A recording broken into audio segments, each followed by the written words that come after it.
this is Simone from Study in Australia TV. In our last episode, we talked about the Australian education system, the Australian Qualifications Framework, also known as the AQF, and why the AQF is so important for the quality of Australian education.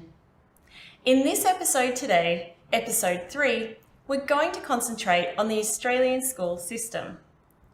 Australian schools are either government funded and managed or non-government, which I'll refer to as private schools. There are some important differences between government and private schools in Australia. Government schools are operated by the state or territory government education department. Private schools are not owned or operated by a state or territory government, but are privately funded and managed, and in some cases may be a religiously based school. The fee structure between government and private schools are quite different. International students usually pay higher tuition fees than domestic Australian students, even for government schools, as the government subsidises most of the fees for domestic Australian students.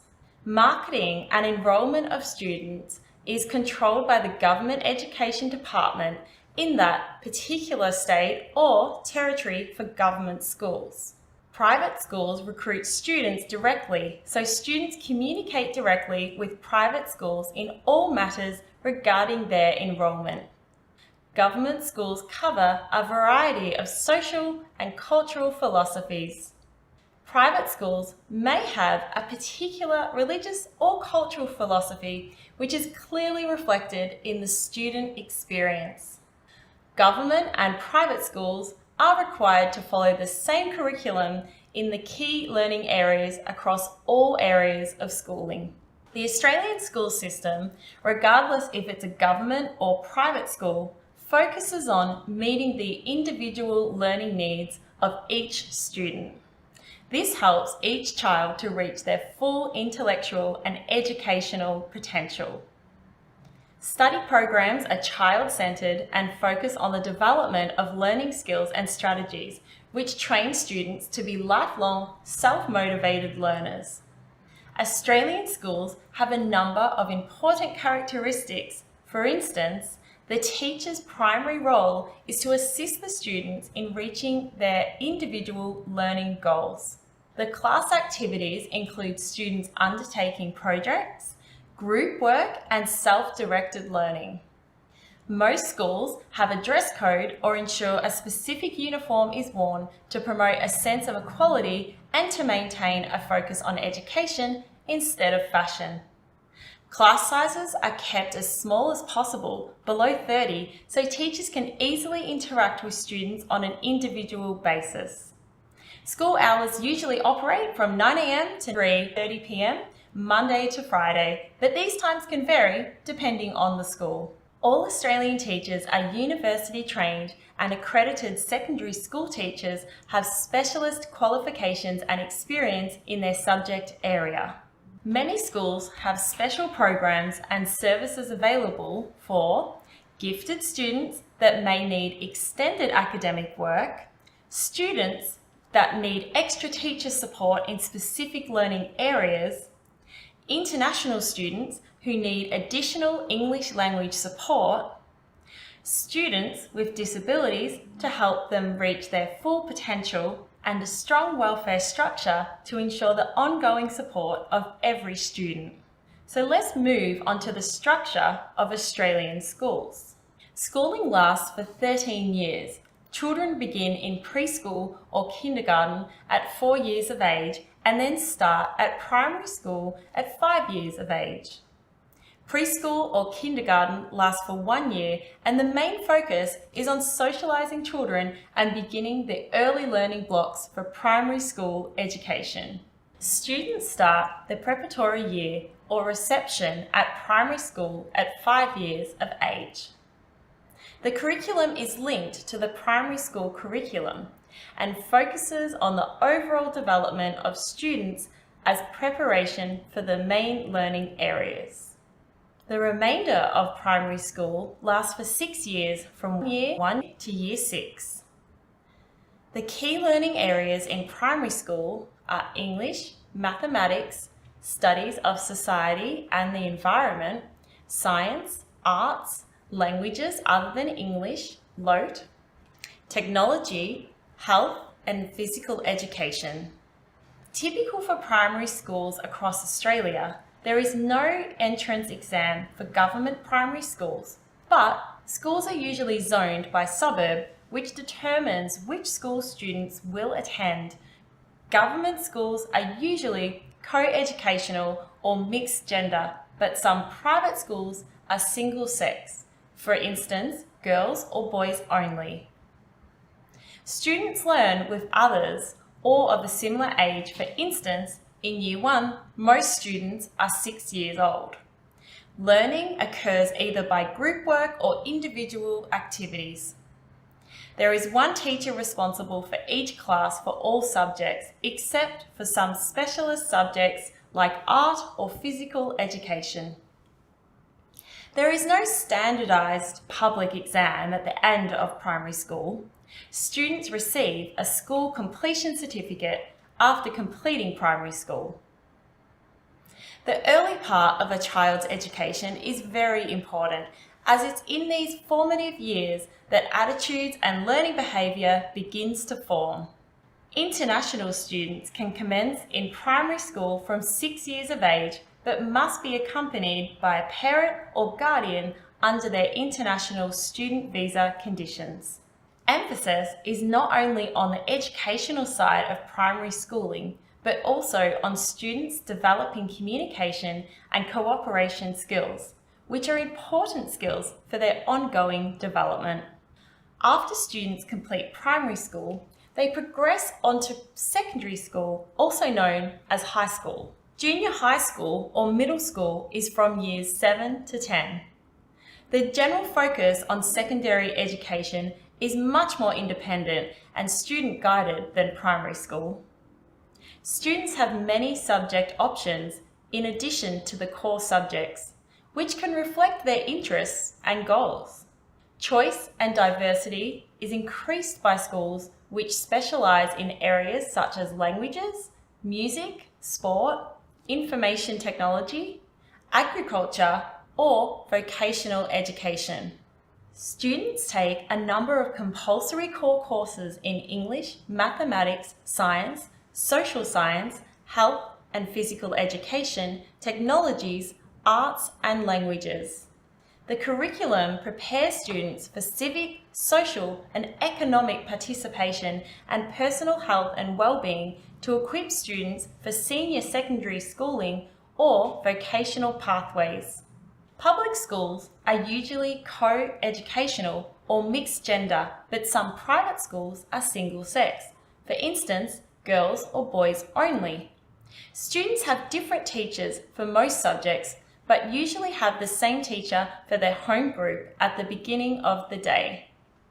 Students move from room to room according to their timetable and study in classrooms that are specially designed for subjects such as art, music, and science.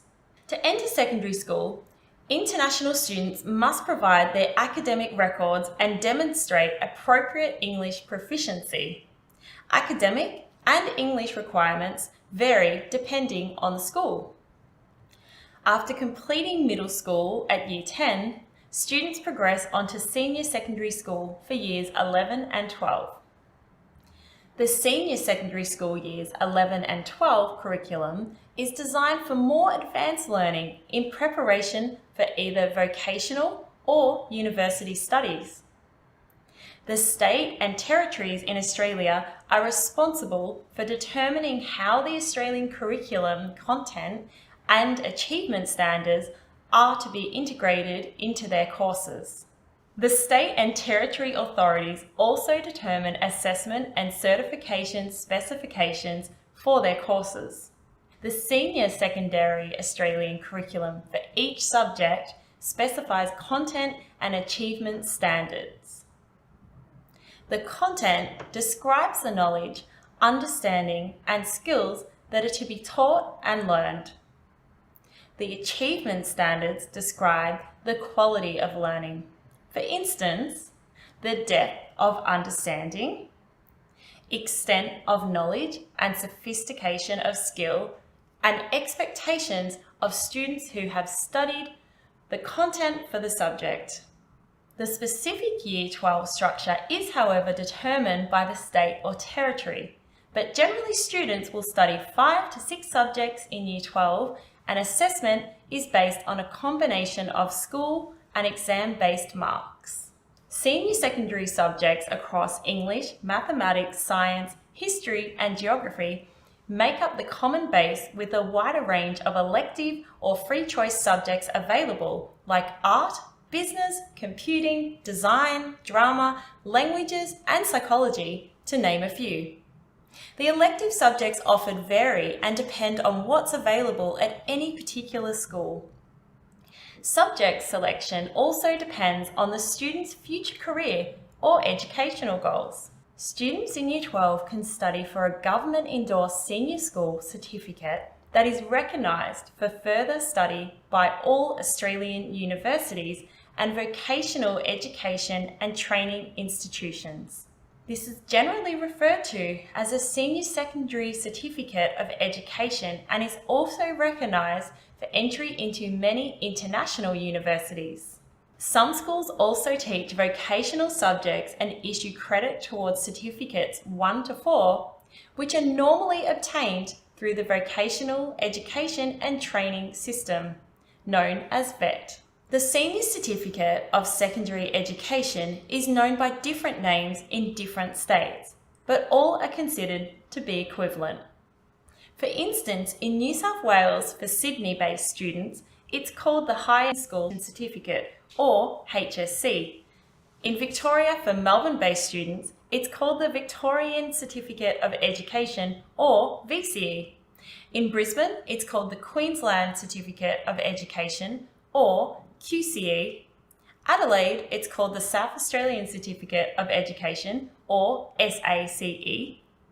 And Perth, it's the WA Certificate of Education, or WACE. Year 12 students study the Senior Certificate of Secondary Education, sit exams at the end of the year to receive an Australian Tertiary Admissions Ranking, also known as an ATAR. This ATAR is assessed to qualify for entry into university programs. Universities assess each student's ATAR for entry into their bachelor degree programs based on a previously published ATAR requirement.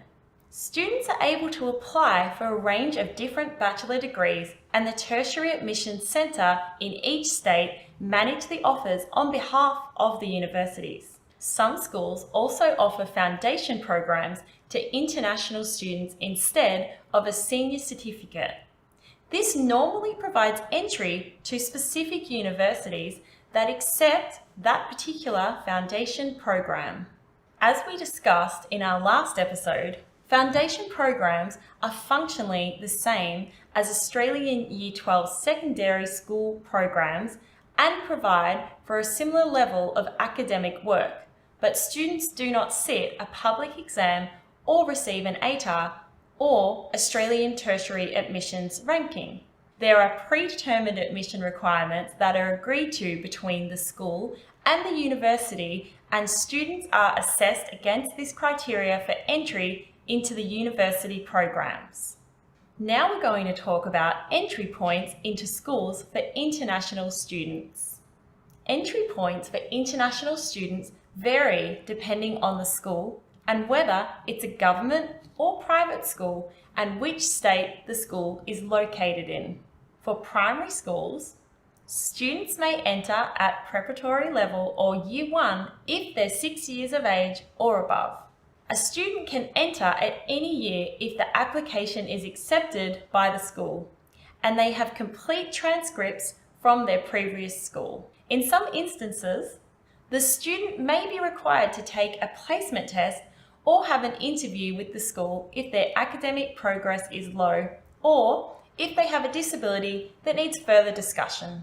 For secondary or high school, Students may enter years 7 to 11 depending on the school requirements.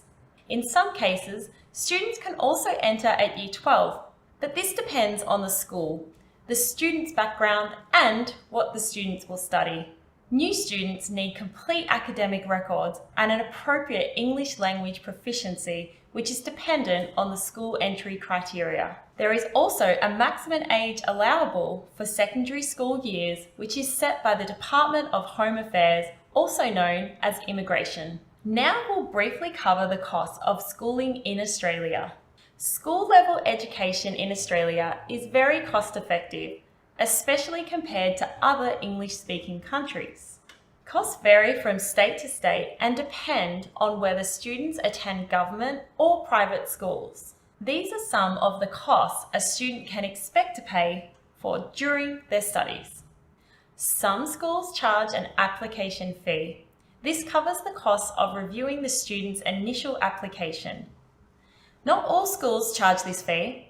Tuition fees are based on a yearly basis and vary depending on the type of school and where it is located. Overseas Student Health Cover, also known as OSHC, covers the student's health insurance and is dependent on the length of the student visa. Accommodation costs also vary depending on the type of accommodation chosen.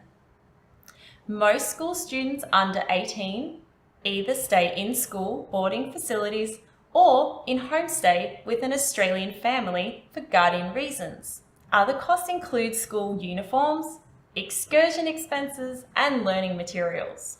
The Australian government recommends students should allow $20,290 Australian dollars as the minimum amount required to cover living costs for a 12-month period in Australia. This figure excludes tuition fees or the cost of travel to and from Australia. So let's talk about accommodation options in Australia. There are different types of accommodation options for international students studying at the school level.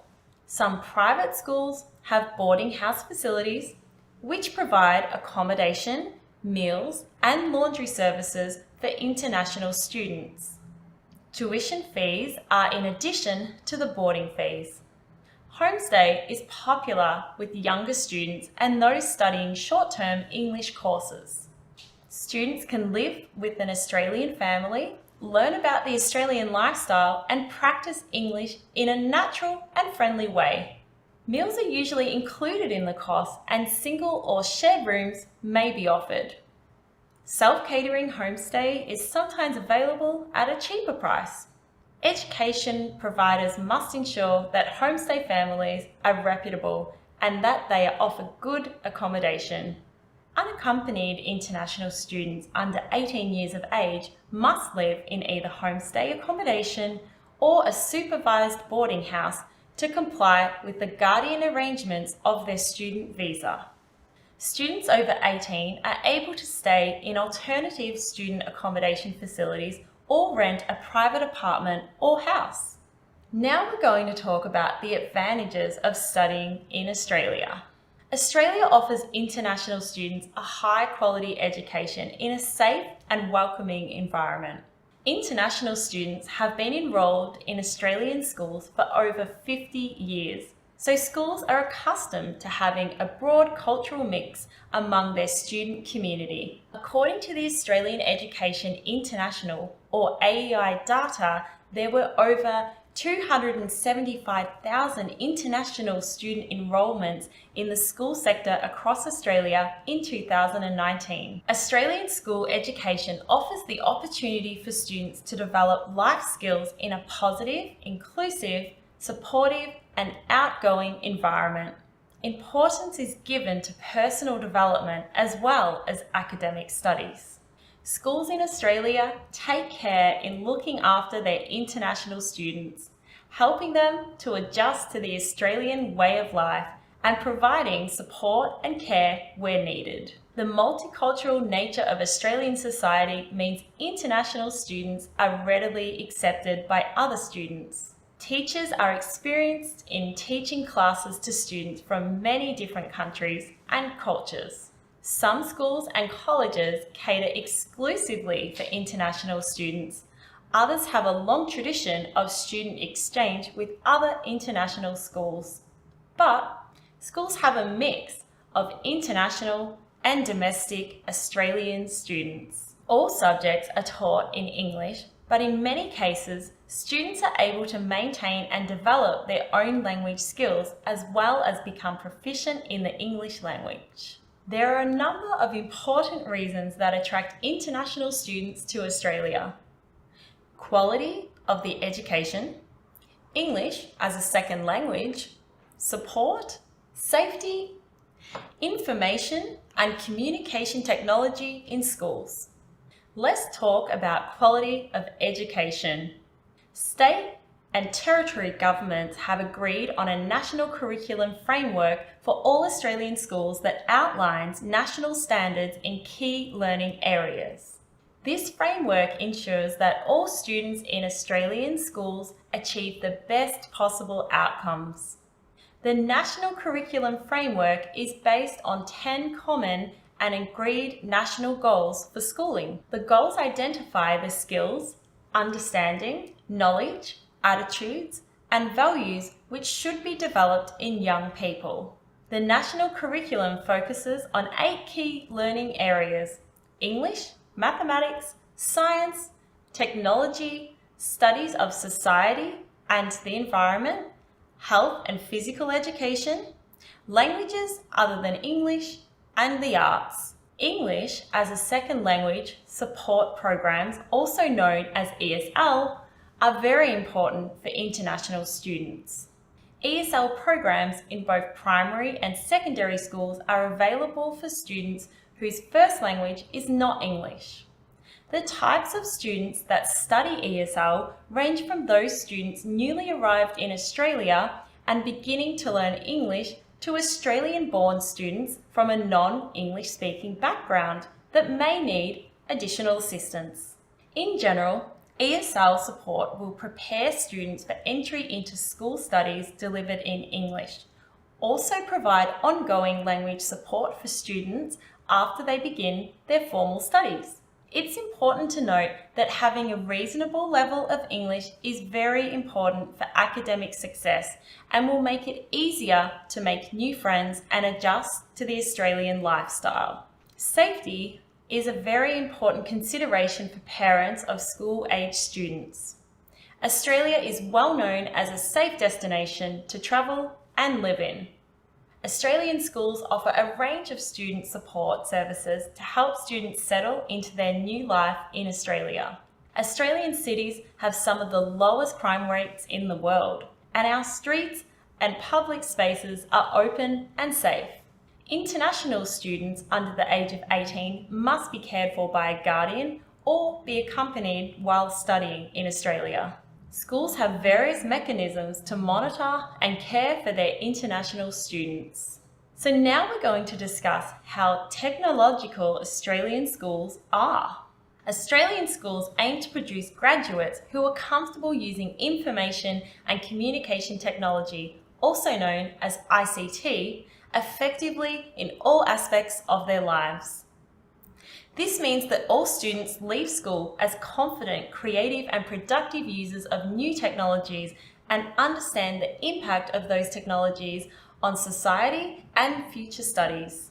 Australian schools are becoming world leaders in the application of technology for education and are well equipped with the following learning technologies: computers, digital data and communication links, film and television, satellite signals for remote locations, internet access, Wi-Fi, and smart learning technologies. So that's the end of Study in Australia TV Episode 3 on schools. I hope you learned a lot about the Australian school system and understand more about the consistency of teaching across Australian primary and secondary schools. Please let us know if you have any questions on this, or even if you have any feedback or simply just like the content. Always happy to hear from you.